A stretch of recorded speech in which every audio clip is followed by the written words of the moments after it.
Diversification to me means using the plentiful resources we have here, and so far we've been, selling them in a raw form. We got to quit doing that. We got to sell them in a form that's converted to something else. It's very difficult to transport the things that we have in plentiful amounts here. It's difficult to get them to other places. And you can see that when we try and get new pipelines approved. You can see it when we try and put things on the railway. We have trouble with them. So we have to send the most valuable things we can through the existing transportation system. We have to do something proactively about CO2. And we can use CO2 in Alberta for enhanced oil recovery.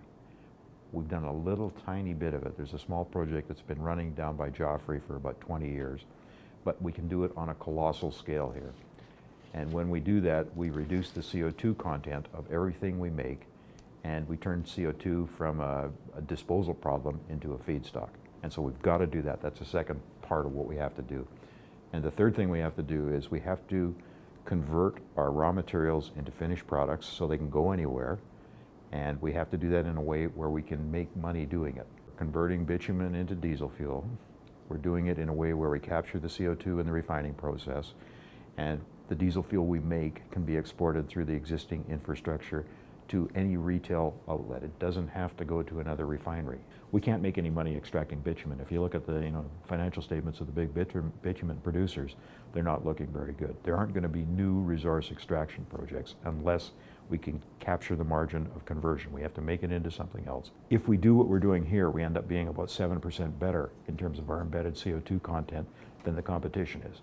So those three factors, transportation, value, and CO2 content, are what enables this project, and we think it's a good time for doing it. Carbon capture essentially is taking CO2 and treating it like a feedstock.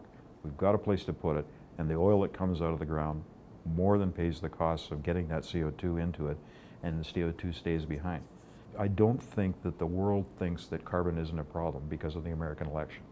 I think most of the people in the world still believe in global warming and still believe that CO2 is a major determinant about what the quality of our future is, and I don't think it's going to go away.